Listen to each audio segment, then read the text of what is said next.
नमो अरहन्ताडं नमो सिद्धाडं नमो आयरियाडं नमो उवच्छायाडं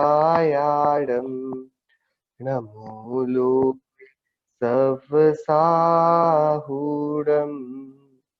मंगलम भगवान वीरो मंगलम गौतमो गणी मंगलम कुंद कुंदात्यो जैन धर्मोस्तु मंगलम सर्व मंगल्य मांगल्यम सर्व कल्याण कारकम प्रधानां सर्वधर्माणां जयनं जयतु शासनम् जैनं जयतु शासनम् जैनं जयतु शासनम् मोक्षमार्गस्य नेतारं भेत्तारं कर्म भूभृतां ज्ञातारं विश्वतत्त्वानां वन्दे तद्गुणलब्धये वन्दे तद्गुणलब्धये वन्दे तद्गुणलब्धये नमिदूणवड्डमानं परमपाणं जिणं तिसोद्धेन वोच्छामिरयणसारं सायारणयार्धं मीणम्।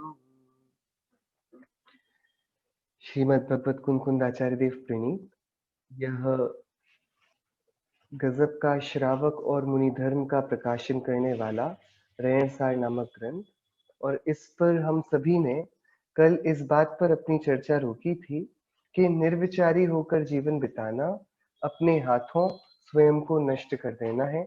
गाथा 12 है जिस पर आचार्य कुंकुंदेव फरमाते हैं, जो श्रावक दान नहीं देता, धर्म का पालन नहीं करता, त्याग नहीं करता, न्यायपूर्वक भोग नहीं करता, वह बहिरात्मा है।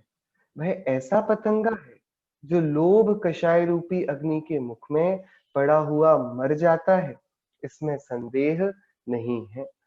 आचार्य देव हम सभी को हमारे जीवनों पर, हमारे जीवन जीने की शैलियों पर एक पुनरावलोकन की अपेक्षा रख रहे हैं।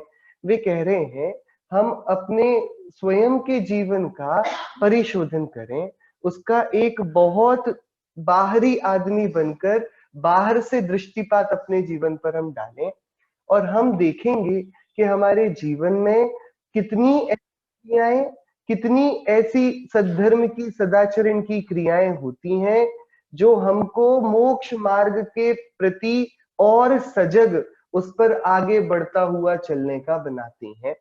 आचार्य कुंकुंदेव कहते हैं, यदि हमारे जीवन में ऐसा कुछ नहीं है जिसमें थोड़ा विचार किया गया हो अपने पूर्व भवों का और आगामी होने वाली समस्त पर्यायों का, तो फिर हम सभी और कुछ नहीं, यहाँ पर लोभ कषाय रूपी अग्नि जलती है और हम उस सभी पर आकर्षित होकर उस पर जलकर यम के भाजन बन जाएंगे। हमें यमराज यानी कि मृत्यु काल वह नष्ट कर देगा। ये योग्य अवसर जो मिला दुर्लभ, ये भी चला जाएगा। क्या है निर्विचारी होकर जीना?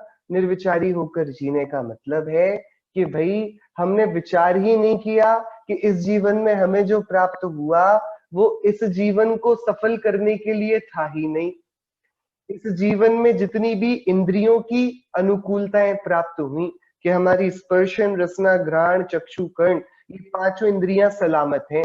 हम हाथ पैर से लंगड़े लूले नहीं हैं, आंखों से अंधे नहीं हैं, मुंह से गूंगे नहीं हैं और कानों से बहरे नहीं हैं। हमारा पूरा जीवन ठीक ठाक चल रहा है, इंद्रियों की सबलता हमारे पास है, बराबर। और बाहर में देखें तो समृद्धता भी है। हमको दो दो वक्त की रोटी के लिए चिंता नहीं करनी पड़ती कि आज शाम को घर में चूल्हा जलेगा या नहीं जलेगा। यदि ऐसा होता तो हम भी किसी मंडी में मजदूरी कर रहे होते, किसी प्लेटफॉर्म पर किसी को मदद कर रहे होते उसका सामान उठाकर या उसके जूतों की पॉलिश कर, तब जाकर हम फिर ये देख पाते कि आज हम खाना खा पाएंगे या नहीं। हम ऐसी विषमताओं में भी नहीं रह रहे हैं। तो हमारी इंद्रियों की अनुकूलता और बाह्य संयोगों से संपन्नता, ये सब जो हमको मिल गई है, आचार्य कुंदकुंद देव कहते हैं यह संचय करने के लिए नहीं, ये संग्रहण करने के लिए नहीं, ये जोड़कर रख लेने के लिए नहीं, एक तो ये दान देने के लिए है जिससे सभी लोग धर्म में प्रवृत्ति करें, एक स्वयं के धर्माचरण में ये अनुकूल बने इसके लिए है कि हम इसके फल से, इसके बल से धर्मायतनों को और समृद्ध कर दें, जिस पर बैठकर, जिसकी शरण में बैठकर हम सभी अपने धर्माचरण को और बढ़ाएंगे।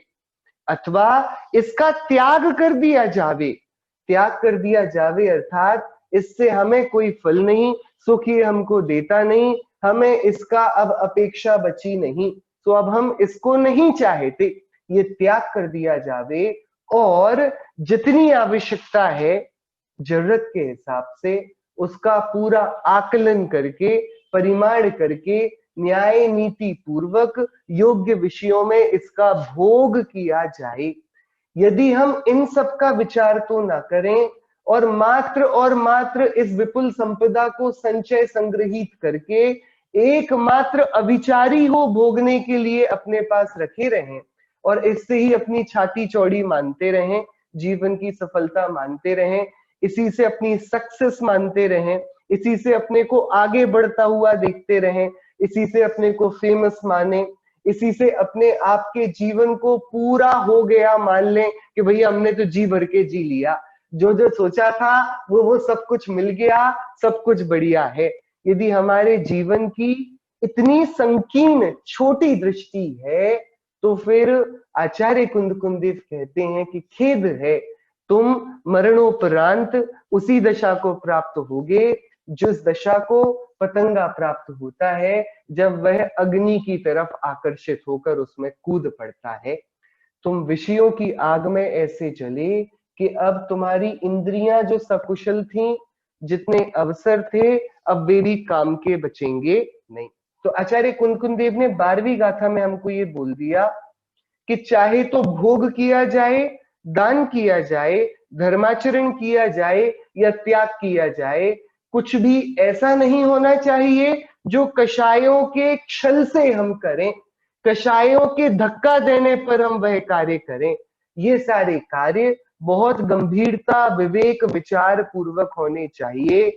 अभिचारी का सारा काम उसके जीवन में आत्मघाती ही सिद्ध होता है, उसके जीवन को ही जलाकर नष्ट कर देता है। अब अपन आगे चलते हैं, आज की चर्चा हम 13वीं गाथा से आगे बढ़ाएंगे। उग्गाहा नाम का ये छंद है प्राकृत का, पढ़ते हैं।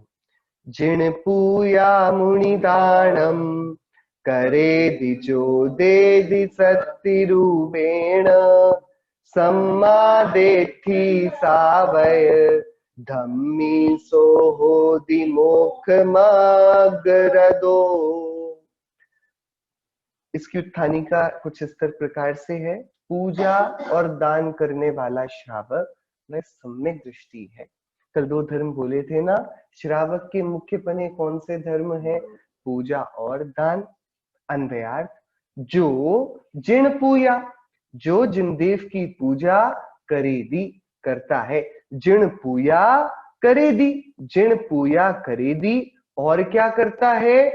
सत्तिरुवेण, शक्ति के अनुसार, मुनि दानम, मुनियों को दान दे दी, देता है।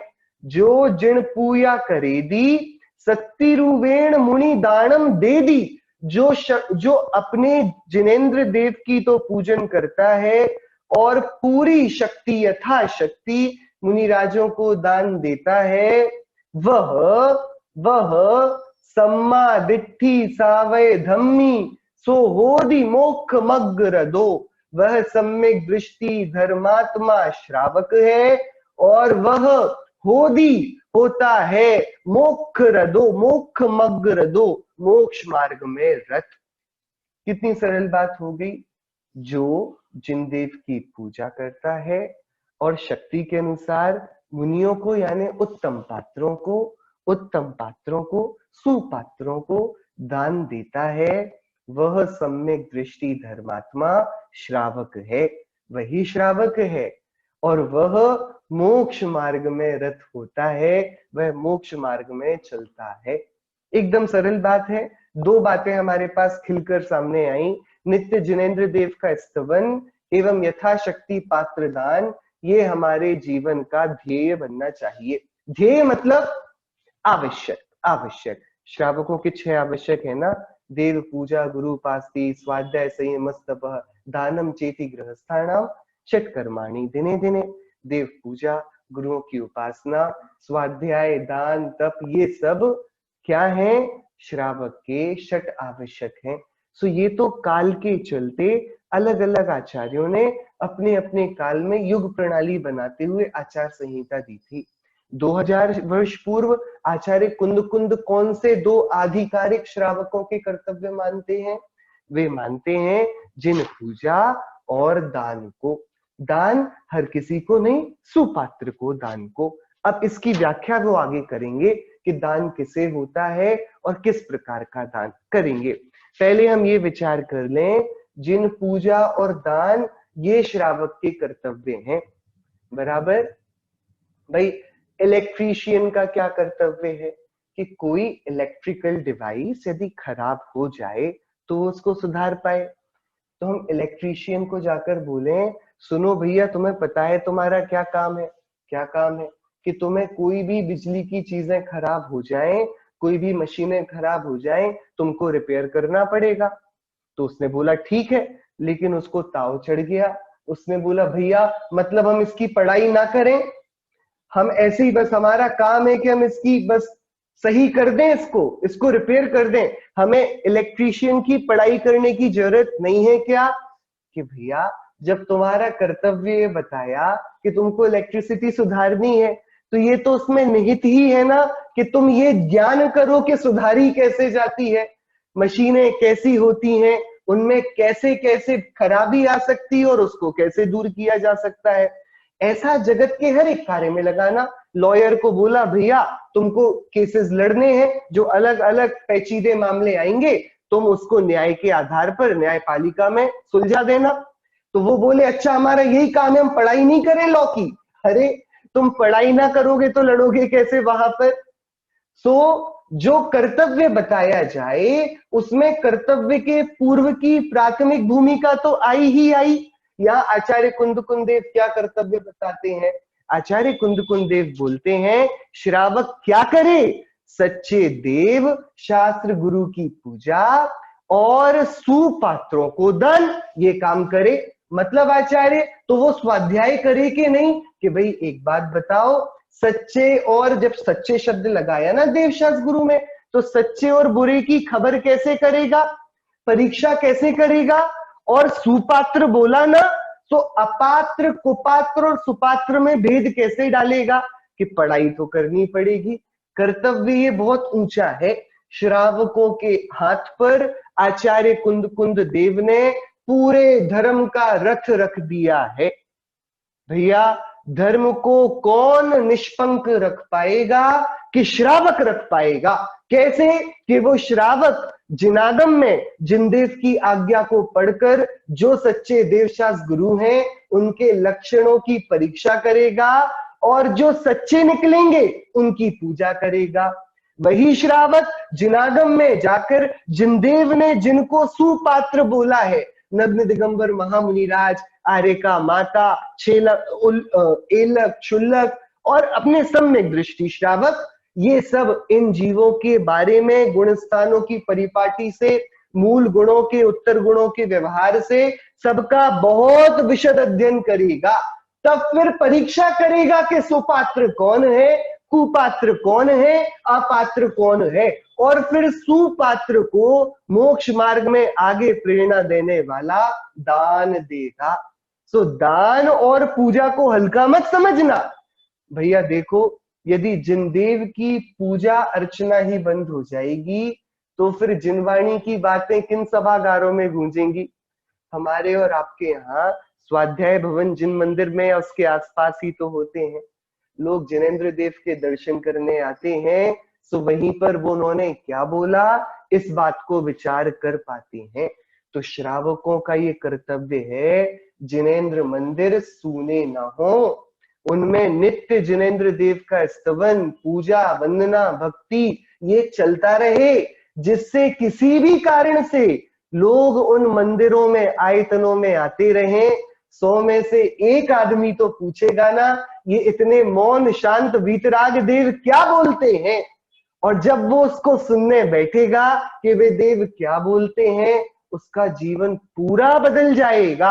तो जिन पूजा और मुनिराजों के जीवन में दिया जाने वाला उत्कृष्ट दान 4 प्रकार का, ये भैया श्रावकों ने, मुनिराजों ने श्रावकों को जैन दर्शन को निष्पंक, एकदम पवित्र, पुनीत बनाए रखने के लिए दिया है। इसको हम हल्के में ना लें। हम जब तक सच्चे देव की स्थापना ना करेंगे, हम देव के सच्चे स्वरूप की चर्चा ना करेंगे, हम जब तक नहीं बोलेंगे बहुत सशक्त होकर, अपने पैर अंगद जैसे जमाकर कि नहीं, जिसके वस्त्र होते हैं वो वीतरागी हो नहीं सकता, और जो वीतरागी नहीं वो देव नहीं हो सकता, हम जब तक ये नहीं बोलेंगे, जो भैया अनादि वर्तमान अनादि काल से चला आया काल प्रवाहमान भूत वर्तमान भविष्य को नहीं जानता, वो सर्वज्ञ नहीं है, वो भगवान नहीं हो सकता। पूज्यत्व के कारण ही तो ये दो हैं, वीतराग विज्ञानता, और जो वीतरागी विज्ञानी होता है वो ही शास्ता हित का उपदेशक आप तो हो सकता है। सो जो पूजन ही सच्चे देव की बंद हो जाएगी, थोड़े दिनों में पता पड़ेगा कि सच्चे देव को लोग भूल बैठे हैं, कहीं भी जाकर माथा नवा देंगे, सच्चे देव की चर्चा खत्म हो जाएगी। सो पूजा क्या करती है, सच्चे देव के स्वरूप को विगत महावीर भगवान के निर्वाण के पश्चात 2500 वर्ष तक, आज तक सच्चे देव हमारे मंदिरों में अपने पूरे पवित्र रूप में विराजमान है। उनके ऊपर वस्त्र का एक धागा नहीं आया। हमारे मंदिरों की मूर्ति में भगवान के हाथ ऐसे के ऐसे रहे, ऐसे नहीं हो पाए। हमारे यहाँ के भगवानों की मूर्तियों में, किसी भी मंदिर में भगवान की आंखों ने नासाग्र दशा ना त्यागी। हमारे सारे भगवान हंसती हुई मुद्रा में ना रह पाए, अनंत आनंद की प्रसन्न मुद्रा में बने रहे। ये जो इतनी पवित्रता बनी रही, और आप देखो मतलब हाईएस्ट फॉर्म ऑफ आर्ट है जैन भगवान की मूर्ति, भगवान की वीतराग मुद्रा। यदि आप सारे भगवानों की मूर्तियां देखोगे, उनमें वेरिएशन संभव है। जिन आगम की मूर्तियों में 2 ही वेरिएशन है। आप छोटा बड़ा करते रहो, मैक्सिमाइज मिनिमाइज करते रहो। आप कभी सप्त धातु से बना लो, पंच धातु से बना लो, पाषाण से बनाओ, आप मटेरियल बदलते रहो। लेकिन जो अभी तक महावीर भगवान के काल से अपन, क्योंकि उनको अपन अपने शासन में मानते हैं, बात अनादि की है। नंदीश्वर द्वीप में भी जो प्रतिमाएं बैठी हैं ना, वो ऐसी ही दिखती हैं। सो भाई ये सब प्रताप किसका है? इतना लंबा काल जहां पर जैन धर्म में भी कितने भेद पड़ गए, तो भी भगवान की मूल मुद्रा ना बदली। ये किसका प्रताप है? ये जिन पूजा का प्रताप है कि लोग शास्त्र में अवलोकते रहे कि मुनिराज कैसे भगवान की मुद्रा का वर्णन करते हैं। तीर्थंकर गणधरों की परंपरा में वीतराग देव की मुद्रा का क्या विशद वर्णन है। और जब हमने ग्रंथों में पाया कि अरे वह तो एकदम अलिप्त जगत की सुंदरतम मुद्रा है, और वह हमारे जिनेंद्र देव के मंदिरों में प्रतिष्ठा को प्राप्त है। ये श्रावकों के द्वारा किया गया जिनेंद्र देव के मार्ग का उपकार है कि उन्होंने इतने लंबे काल प्रवाह में भी कितने सारे उपसर्ग ना हुए जैन समाज पर। गांव के गांव तोपों की नोक पर उड़ा दिए गए, पूरा का पूरा। हम तो चंद्रगुप्त के सपनों में ये समझते हैं कि भैया धर्म पचेगा साउथ में, और आज साउथ में जाओ तो धर्म के बड़े बड़े खंडर दिखते हैं, जैनी दिखते ही नहीं। तो इतना ज्यादा जो धर्म पूरा दक्षिण भारत में पला भरा 12 वर्ष के लंबे अकाल के बाद, वो धर्म दक्षिण से ही गायब हो गया। अब वहां ले देकर एक श्रवण बेल गोला पर हम चले जाते हैं। कोई लोग पुन्नूर हिल को जानते हैं, आचार्य कुंद देव की साधना भूमि को, तो वहां चले जाते हैं। बाकी कोई ज्यादा वहां पर धर्म की चर्चाएं, धर्म का स्वरूप बचा नहीं। ये कैसे हो गया कि बहुत जैनियों का इतिहास अच्छा नहीं रहा, अलग अलग सामाजिक विद्वेषों का वे शिकार बने, उनके गांव के गांव उड़ा दिए गए। कैसे कैसे आप यदि इतिहास पढ़ोगे जैनियों का, आत्मा दहल जाएगी। नीचे मंदिर है ना, कौन सा मंदिर है बड़ा प्रसिद्ध, तिरु सोमनाथ, और एक और कलाकृति का बहुत मंदिर है, बहुत सुंदर नाम है उसका, जैनियों का मंदिर था। लेकिन आज उस मंदिर के अंदर एक स्थान है, वहां पेंटिंग्स हैं जैन मुनिराजों की शूली पर। मुनिराजों को ऊपर से शूली पर रखा गया और बस तड़पा तड़पा कर मारा गया। और उसके 5 फेस्टिवल साल भर में उस मंदिर में बनाए जाते हैं। और वो बोलते, बहुत बड़ा विद्वेष हुआ था, शैवों ने षड्यंत्र करके, क्योंकि जैन मुनिराजों का प्रबल मान्यता थी, सो कुछ लोगों ने स्वयं ही छद्म वेश धारण कर लिया और स्वयं ही जैन मुनिराजों के नाम पर झूठी अफवाहें फैलाई। और तब शैव राजा ने, जो मुनिराजों का भक्त था पहले, शैवों ने भड़काकर जैन मुनिराजों को, हजारों मुनिराजों को, जितने उस समय चलते होंगे, शूली पर करवाकर उसके ऊपर बस मुनिराजों को रख दिया शूली पर और गाड़ कर उनको मारा गया। और उसका चित्र अभी भी भित्ति चित्र बने हैं और अभी वहां जाने को जनता को नहीं देते। और फिर धीरे धीरे बीच में ये काम भी हुआ कि उसको मिटाने लगे। तो विरोध हुआ पुरातत्व विभाग से कि आप ऐसे इतिहास को कैसे मिटा सकते हो, तो अब उसको वापस रिकंस्ट्रक्ट कर रहे हैं। लेकिन हम नहीं जानते इतिहास में जैन समाज ने क्या क्या देखा, लेकिन तब भी आज हमारे मंदिर सुरक्षित हैं। ज्यादा नहीं, फिर भी हमारे मूलभूत तीर्थ हमारे पास हैं।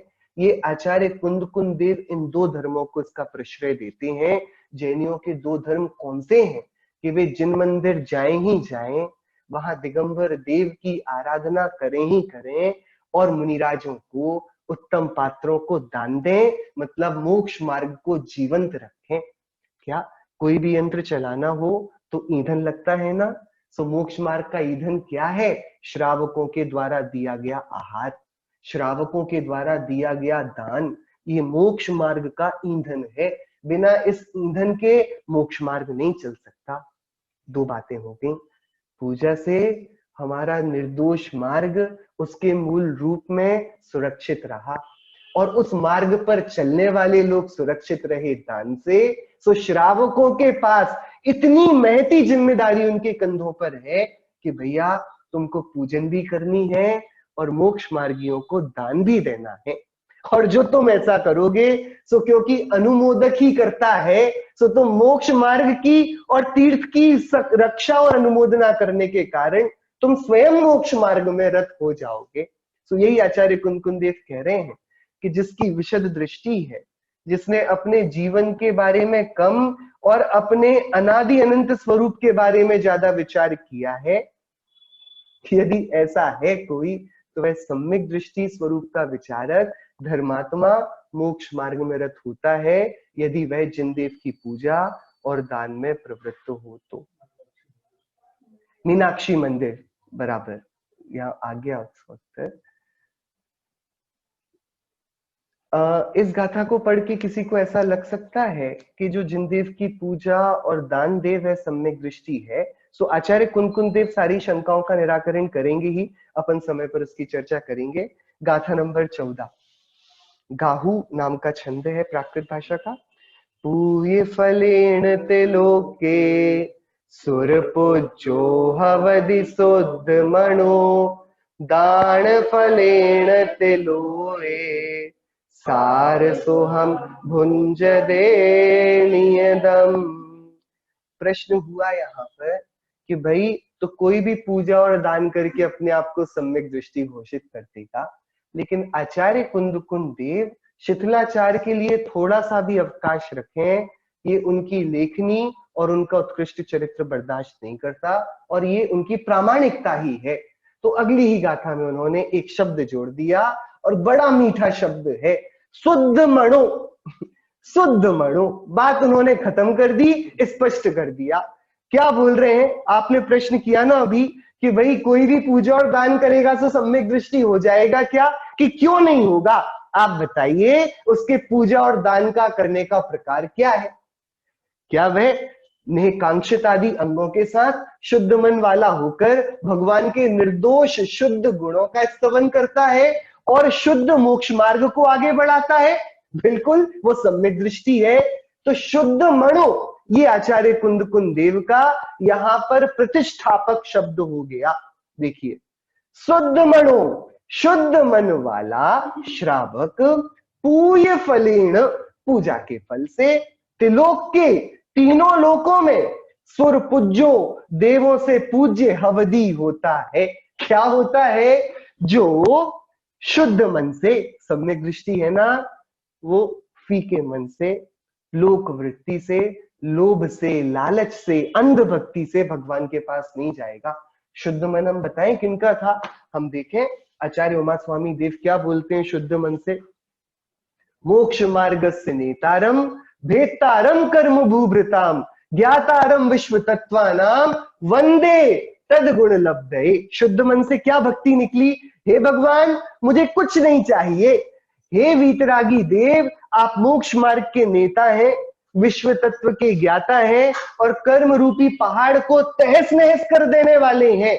हम आपसे और कुछ नहीं चाहते, हम आपसे कुछ भी नहीं चाहते, हम आपको वंदना कर आपके गुणों की उपलब्धि अपने आप से मांगते हैं। हमें पता है आप किसी को कुछ नहीं देते, आपके पास इतना समय कहां कि आप अपने आनंद से फुर्सत लेवें और हमारी तरफ दृष्टिपात करें। वो तो हम ही लोग हैं जो आपके स्वच्छ केवल ज्ञान दर्पण में अतिक्रमण कर जाते हैं और आपको दीख पड़ते हैं। लेकिन धन्य है आपकी निष्प्रयता कि दिखते हुए हम जन, हमारी भक्ति, हमारा आपके प्रति का अनुराग, इसको भी आप तवज्जो नहीं देते। आप अपने निर्मल अनंत आनंद में मग्न रहते हैं, अव्याबाद सुख को भोगते हैं। इसके लिए हे भगवान हम आपको क्यों पूछते हैं? इसलिए नहीं कि आप हमें कुछ दे दें, इसलिए कि हम पूछते पूछते आपके जैसे बन जाएं। हमारा स्वार्थ है आपको पूजने पर आपसे नहीं, हमारा हमसे स्वार्थ है। हमें पता है ये चेतना शक्ति इतनी चमत्कारी है, ये जैसी भावना भाई ये वैसी हो जाती है। सो भगवान हम आपके स्वरूप को देख देख कर आपके जैसे हो जाएंगे, ये हमारा अटल निश्चय है। इसी बात पर जब निर्दोष भक्ति करने की बात आई और शुद्ध मन वाला होने की बात आई, तो जब उमा स्वामी के ये शब्द समंत भद्राचार्य ने पढ़े तो उन्होंने फिर क्या लिखा? देवागम नभोयान चामरादि विभूतया माया विश्वपि दृश्यन्ते नातस्त्वमसि नो महान। हे भगवान आप गलती से ये मत समझना कितने देवता आपके पास आते हैं तो हम आपके पास आ गए। देवागम नव, आप आसमान में चलते हो तो हम आपके चमत्कार को देखकर प्रभावित हो गए। भगवान हमारा इतना अशुद्ध मन नहीं है कि चमत्कार को नमस्कार कर दे। चमत्कार तो पुद्गल के काम है, उससे हमें क्या लेना देना। चमत्कार सच्चा तो चेतना का है जो आपने जगत को प्रकट करके बताया। आचार्य समंत भद्र की भक्ति इस आचार्य उमा स्वामी के मंगलाचरण से निकली, जो 114 कारिकाओं की भक्ति है, वो है शुद्ध मन वाली भक्ति। क्या बोलते हैं भगवान, हम आपको क्यों क्यों करते हैं नमस्कार? सत्वमेवासि निर्दोषो युक्ति शास्त्रा विरोधी वाक अविरोधो यदिष्टम ते प्रसिद्धेन न बाध्यते। हे भगवान क्योंकि आप निर्दोष हैं और आपने जो कुछ भी कहा है वो आज तक कोई माई का लाल विरोध नहीं दिखा पाया उसमें। इतने बड़े बड़े विद्वत जन, इतने बड़े बड़े वैज्ञानिक दार्शनिक इस जगती पर आज तक होते आए, मजाल किसी की के महावीर भगवान के एक आगम वचन को जिसने विरोधी सिद्ध कर दिया हो। अपने निजी मताग्रहों से झूठी कल्पित बातें तो सबने करी, लेकिन निर्दोष विज्ञान की आधारशिला पर किसी ने आपके तत्व का विरोध आज तक नहीं कर पाया। आपकी ये निर्दोषता देखकर हे भगवान हम आपके चरणों में आए हैं कि आप ही एक ईश्वर हैं और हमारे लिए शरणभूत हैं और आप हमें कुछ देंगे, इस कारण हम आए। तो हमारी फिर शुद्ध वृत्ति कहाँ रही? ये तो लोभ वृत्ति हो गई, ये तो हीन वृत्ति हो गई। भगवान हम याचक नहीं हैं, हम याचक बनके आपके महान पंथ को लजाएंगे नहीं। हम आपके सामने कुछ ना मांगेंगे आपसे, हम आपके सामने आपको ही देखकर आपके ही स्वरूप का विचार कर आपके जैसा बनने की भावना भाएंगे। मांगने का काम ये जैनियों का नहीं, जैनी मांगते नहीं, स्वाभिमानी है। जब अपना पूर्ण घनानंद आत्मा हमारे पास है, जब पूरा का पूरा स्वरूप अनादि अनंत जो निगोद से निकल आया, नरकों की अनंत काल यात्रा कराया, नाना प्रकार के कर्मों को भोग चुका, तब भी आज नया का नया बना हुआ है, तो इस आत्मा को किसी दूसरे से क्या चाहिए? ये तो बड़ा पूरा है, इसको भगवान से भी कुछ नहीं चाहिए। जो चाहिए वो ये कि हे भगवान, जैसे हो आपके चरणों में ये जीवन आपके जैसी उज्जवलता की ओर आगे बढ़ता रहे। शुद्ध मन वाला श्रावक पूजा के फल से, देखो बात गजब की है। उपदेश क्या है? पूजा का। पूजा ये जो काम है ना, ये विनय का है, झुक जाने का है, सर्वस्व समर्पण का है। तो लोक में तो दूसरे की पूजा के लिए सामने झुकना पड़ता है, भक्त होना पड़ता है, उसका दास बनना पड़ता है।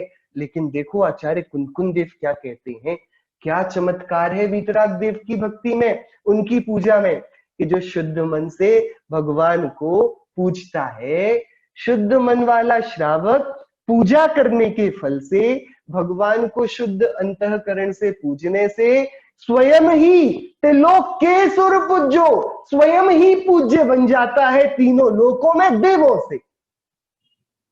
कौन? जगत में तो जो दुख झुकता है वो छोटा होता है, दास बना रहता है, भक्त बना रहता है। आचार्य कुंद देव कहते हैं, श्रावकों की पूजा ऐसी नपुंसक नहीं है जो भक्त ही बनाए रखे। क्या गजब की है कि जो भगवान की पूजा करता है ना श्रावक, वो स्वयं पूज्य बन जाता है। किससे? तीनों लोकों में सारे इंद्रों से, सुरों से, शतेंद्रों से सबसे पूज्य बन जाता है। गजब की बात है। ये हम हल्के में ले ले, हमको लगता है पूजा और दान की बात चलती तो बड़ी मोटी बात चलती है। भाई पूजा और दान की बात किसकी चल रही है? दादाजी से पूछा जाता था, दादाजी बोलते थे दया दान व्रत पूजा में कुछ नहीं रखा, ये जड़ की क्रिया है। तो उनसे पूछते थे फिर आप क्यों करते हो, क्योंकि वो रोज पहुंच जाते थे धोती दुपट्टा पहन के मंदिर में पूजन के लिए। तो आप क्यों पूजन करते हो? तो बोलते थे अपने पूज्य के लिए। अरे वो जो सामने वीतरागी देव हैं वे कौन है? वे आत्मा के ही तो प्रतिबिंब है ना, जो उनको ना देखो। भाई लोग हैं, पंडित टोडरमल जी ने मोक्षा प्रकाशक के 5वें अधिकार के आखिरी में, जब वे मूर्ति पूजा निषेधकों की समीक्षा कर रहे थे, तब उनसे पूछा गया कि भगवान की मूर्ति की क्या आवश्यकता है? वे तो सशरीरी या फैनी महावीर भगवान वे तो सिद्ध हो गए हैं, और मूर्तियों को क्या पूजना, ये तो जड़ है। तो आचार्य कल पंडित प्रवर टोडरमल जी ने वहां तर्क किया, ये बताओ तुम्हें जब किसी की याद आ जाती है अपने बचपन की, तुम्हारे पुत्र आदि दूर हो तुमसे, नहीं हो पास, तो तुम उनकी फोटो देखते हो। अब तो वीडियो कॉल कर लेते हो, तो वीडियो कॉल जब कर सकते हो तो ऑडियो कॉल फीका पड़ जाता है ना। तो दर्शन का कुछ तो महत्व जानते हो। वहां पर उन्होंने लिखा, जैसे विषयासक्त कामी जन मूर्तियों को देखते हैं तो उनकी विषय आशा और बढ़ जाती है, चित्रों को देखते हैं काम वासना और बढ़ जाती है। सो जब पाप में मूर्तियां आदि का अवलंबन विशेषता लाता है, सो धर्म में क्यों नहीं लाएगा? ये तो प्रत्यक्ष है ना। सो मूर्तियों का अवलंबन तो श्रावक को प्राथमिक दशा में चाहिए। उसकी शक्ति ही नहीं कि मनोसंधान कर पाए, कि कल्पना में बोल पाए भगवान ऐसे है। नहीं भैया, जिन देव का दर्शन, दर्शनम देव देवस्य दर्शनम पाप नाशनम, दर्शनम स्वर्ग सोपानम, दर्शनम मोक्ष साधनम, दर्शनेन जिनेन्द्राणाम साधुनाम वंदनेन चा न चिरम तिष्ठते पापम छिद्र हस्ते यथोदकम। जिनेन्द्र देव के दर्शन का फल अतिशय त्रिलोक पूज्यपना पा जाना है, पापों को गला देना है, कर्मों को जला देना है, स्वयं जिनेन्द्र बन जाना है। इस पूजा को हम सामान्य ना लें। क्या ये पूजा रूढ़ी पद्धति वाली नहीं, ये ज्ञानियों की पूजा है। क्या है सम्यक दृष्टि की पूजा? कि भगवान को आत्मा देखता है, आत्मा को भगवान देखता है। तो ये परस्पर जो जानता अरिहंत को सब द्रव्य गुण पर्याय से, वह जानता निज आत्म को, वह मोह निश्चय क्षय करे। वो क्या करता है? भगवान की पूजा करता तुम्हें दिखता है? वो तो मोह की सेना पर आक्रमण कर चुका है जिनेंद्र देव के सामने बैठे बैठे। आचार्य कुंद कुंद देव की पूजा भक्ति ये कोई ओछी उदर पूर्ति की क्रिया नहीं है कि चलो जैन है तो मंदिर में माथा पटकाएं, ये नहीं। उसको अंतरंग में सच्चे देवशास गुरु के प्रति इतना बहुमान है कि अपनी चमड़ी की जूती बना दे उनके चरणों में लौटने के लिए, इतना दास है। आप हमारे ज्ञानियों की महावीर वृत्ति देखना, जहां जहां भी टोडरमल जी आदि विद्वानों ने शीतलाचार के विरोध में, जैन दर्शन की गरिमा के पक्ष में जब जब भी शब्द लिखे हैं, वे वहां पर तुरंत अपने जीवन को तुच्छ मानकर न्वेछावर हो जाने को तैयार है। उनकी भक्ति अतिशय है। सम्यक दृष्टि का देवशास गुरु के प्रति का बहुमान अतिशय होता है। हमारे यही तो आधार है, हमारे यही तो हेतु है। अरे हंत पिताजी मेरे, जिन वाणी माता मेरी, मेरे भैया अरे हंत सहज है होना। ये इतनी अंदर से भीगे चित्त की अरिहंत भक्ति हो और उनके प्रति का पूर्ण समर्पण हो, तो ये भक्ति है शुभ भाव। लेकिन इस शुभ भाव में जो ज्ञान की कड़िकाएं फरेंगी, वे निरंतर शुद्ध भाव की तरफ ले जाने का धक्का देती रहेंगी। लेकिन जो तीर्थंकर देव के चरणों में भी ना आ पाया, उसने तीर्थंकर देव के गुणों को पहचाना ही नहीं, और जो उनके गुणों को नहीं पहचानता वो सम्यक दृष्टि कैसे होगा?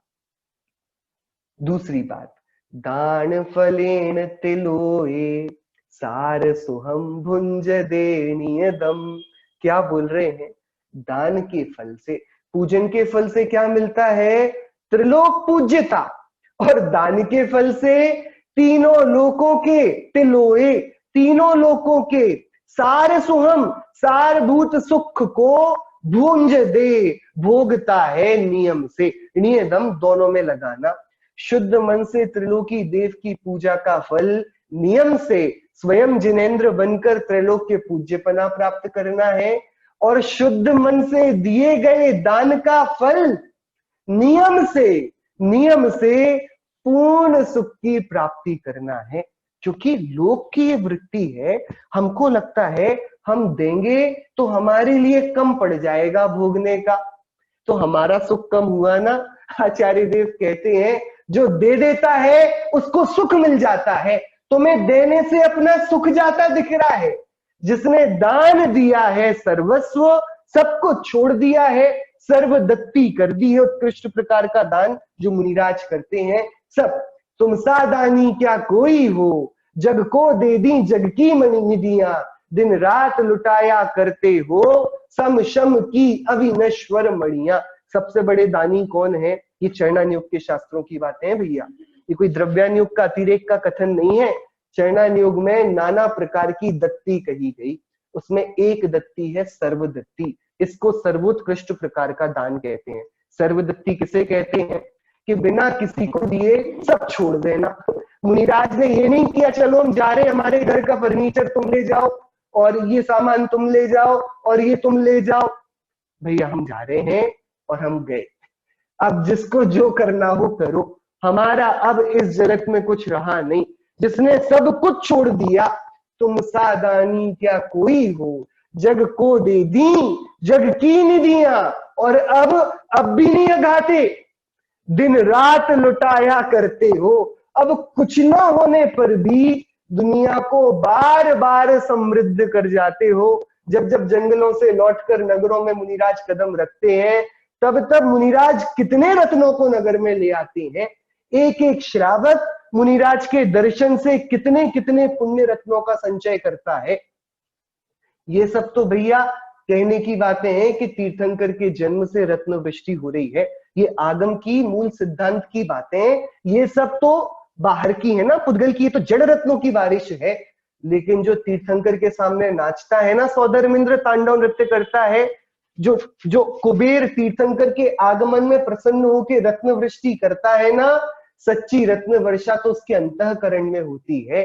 भगवान की भक्ति से प्रेरित होकर कितनी विशुद्ध भावनाओं को सींचता हुआ वो इंद्र, वो कुबेर, वो नाना प्रकार के भगवान के स्वरूप से एकदम जागृत भव्य जीव, वे कितने पुण्य रत्नों को सहेज लेते हैं, तब भी उनको संतुष्टि नहीं होती।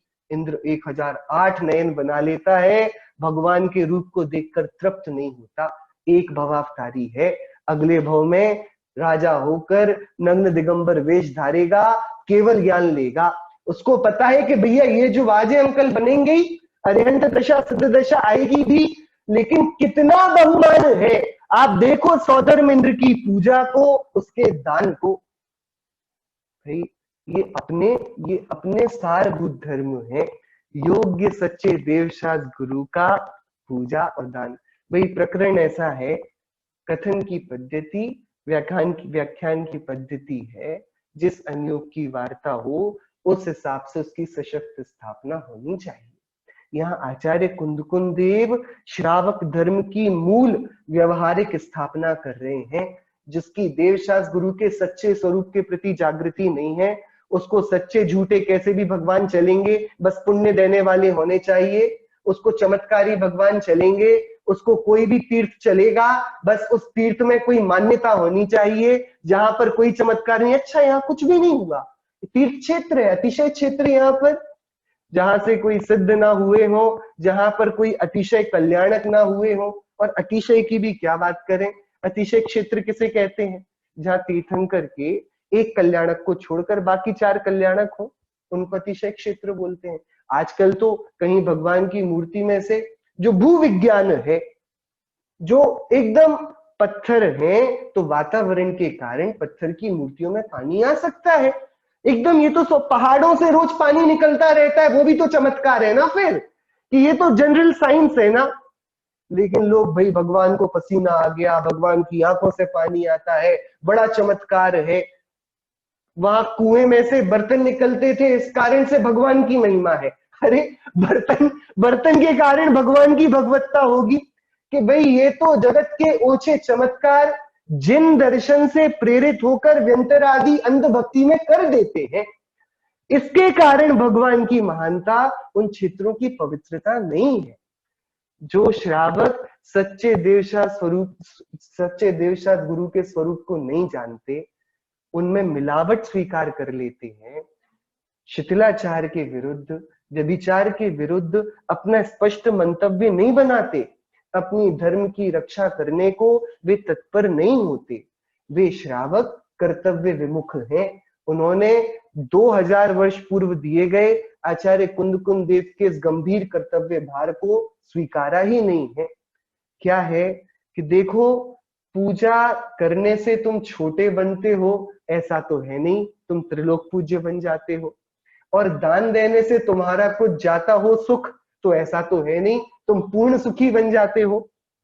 आपको एक बात बताएं, तीर्थंकर देव को जो प्रथम आहार दान देते हैं ना, वे नियम से मोक्ष जाते हैं। क्या तीर्थंकर को आहार देने वाला जीव प्रथम आहार, जैसे राजा श्रेयांस ने दिया ना, उसी भाव में मोक्ष है। ये अपने शास्त्रों में वर्णन है। हम क्या दान की महिमा अपन क्या जाने। वो शूकर, बिलाव, नेवले और उस शेर ने, व्याघ्र ने मुनिराज का दान बस देखकर थोड़ी प्रसन्नता कर ली थी। वो बंदर मुनिराज का दान देखकर नाचने लगा था। वो गिद्ध मुनिराज के दान को देखकर अपने पूर्व भवों की स्मृति में बेहोश हो गया था। इतने से इन लोगों ने मोक्ष मार्ग बना लिया। तो भाई ये तो हमारे मूलभूत धर्म है। हम अपने घर में कोई मेहमान आने हो तो कैसे उत्साह से भोजन मनाते हैं, तब हम विचार नहीं करते कि इसमें उतना उत्साह क्यों। अब तो ये मोक्ष मार्ग के लिए ईंधन है, इसमें दान ना दिया जाएगा। जिनवाणी के छपवाने में, जिनेन्द्र देव के आयतनों के जीर्णोद्धार में, जैन मुनिराजों की वैयावृत्ति में, इन सब में यदि दान नहीं दिया जाएगा तो जो 2500 वर्षों से हमारे पूर्वज इसको सुरक्षित रखे आए हैं, वो आगे कैसे होगा। तो इनका बहुत बड़ा स्तंभ ये हमारे जीवन में आना चाहिए।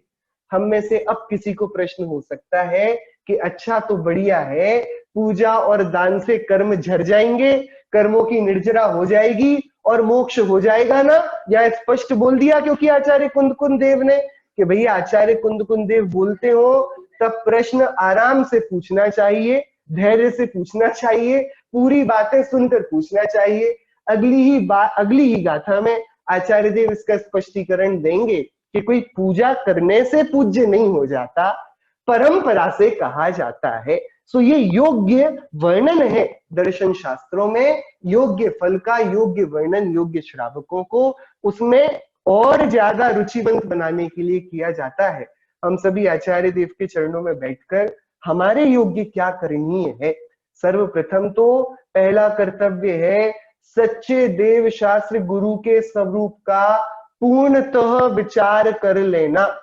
कौन सच्चे देव होते हैं और कौन अदेव होते हैं। फिर कोई विरोध की बात नहीं, किसी दूसरे की निंदा नहीं करनी कि अरे इनको ये लोग मानते हैं लेकिन ये मूर्ख हैं। भाई वो जानेंगे, उनका भवितव्य है। हम अपना लोटा छाने, सच्चे देव कौन होते हैं कि जिनामनाय में अरिहंत देव और सिद्ध भगवान को देव संज्ञा है। इनके अलावा कोई क्षुल्लक भी हो, एलक भी हो और आचार्य भी हो। आचार्य कुंद देव हम देव कहते हैं, वो सच्चे देव वाले देव नहीं है, वे गुरु हैं। मुनिराज भी गुरु हैं, देव नहीं है।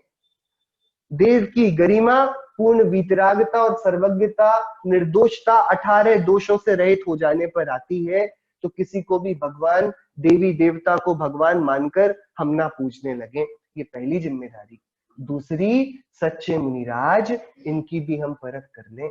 जिनागम में एक ही जिनलिंग बोला है जो 28 मूल गुणों से अखंडित चलता है। चरणान्योग के जितने भी आचार संहिता वाले शास्त्र हैं सबने एक ध्वनि में इसी एक मार्ग को जिन मार्ग बोला है, बाकी सबको जिन मार्ग नहीं बोला है। सो जो मुनिराज ऐसे हो, आचार्य कुंद देव आगे निर्देश देंगे, उनमें सम्यक दृष्टि है कि मिथ्या दृष्टि, इसका विचार ना कर बाहर में मुनिराज का 28 मूल गुणों रूपी आभूषणों से सजा हुआ नग्न दिगंबर वेश देखकर उनके चरणों में लौट जाना। ये आगे गाथा आएगी। लेकिन जिनलिंग होना चाहिए, निर्दोष होना चाहिए। ये स्वाध्याय की वरीयता, आवश्यकता और ये आत्मज्ञ होने का प्रमाण पत्र कि हम जिन पूजा और जिन मुनिराज की सेवा में कितने संलग्न हैं। हम सभी के ऐसी अतिशय सम्यक्त्व के फल रूप त्रिलोक पूज्यपना और अनंत सुख की उपलब्धि शीघ्रातिशीघ्र हो, इसी मंगल भावना से चिन्वाणी स्तुति। और भी प्रश्न है। सच्चे मुनि not any more, so how to do दान, ऑप्शंस आगे आचार्य देव पूरा, अभी दान का बहुत बड़ा प्रकरण 10-12 गाथाओं में आचार्य देव खुद ही बताएंगे किस किस को दान देना। तो हम इसकी चर्चा करें, बहुत सरस चर्चा है। और इसको आप ग्रंथ जैसा ना देखकर आचार्य कुंद देव की मुखर कविता के रूप में देखना। आगे इतनी नीतिगत बातें आचार्य देव बोलने वाले हैं, बहुत, जैसे कि वो श्रावकों से बड़ी खुलकर चर्चा कर रहे हो, भैया तुम दान देते हो कि नहीं, मंदिर जाते हो कि नहीं, ऐसी बातें वो करेंगे। ये सारे प्रश्नों के उत्तर एक एक गाथा की परत से आते जाएंगे। अभी अपन जिनवाणी स्तुति करते। मेघ घटा सम श्री जिनवाणी, मेघ घटा सम श्री जिनवाणी, स्यात् पद चपला चमकत जामे, बरसत ज्ञान सुपानी, मेघ घटा सम श्री जिनवाणी, धर्म सस्य जाते बहु बाड़े, शिव आनंद फलदानी, मेघ घटा सम श्री जिनवाणी, मोहन धूल दबी सब याते, क्रोधानल सुबुझानी, मेघ घटा सम श्री जिनवाणी, भाग चंद बुध जन के की कुल, लखियर के चित ज्ञानी मेघ घटा सम श्री चिन्वाणी मेघ घटा सम श्री चिन्वाणी। नो भाई नो।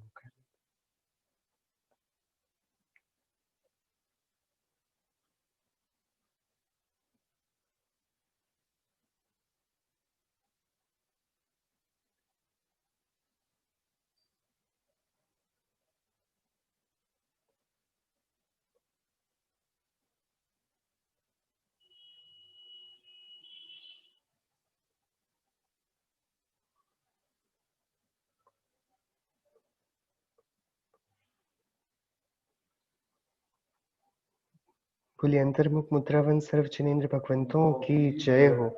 द्वादशांग में जिनवाणी माता की जय। समस्त वीतरागी दिगंबर नग्न दिगंबर जैन मुनिराजों की जय।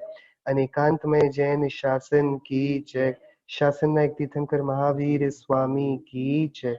श्रीमद् भगवत कुंकुंद आचार्य देव की जय। श्री रैन सार प्रावृत ग्रंथ की जय।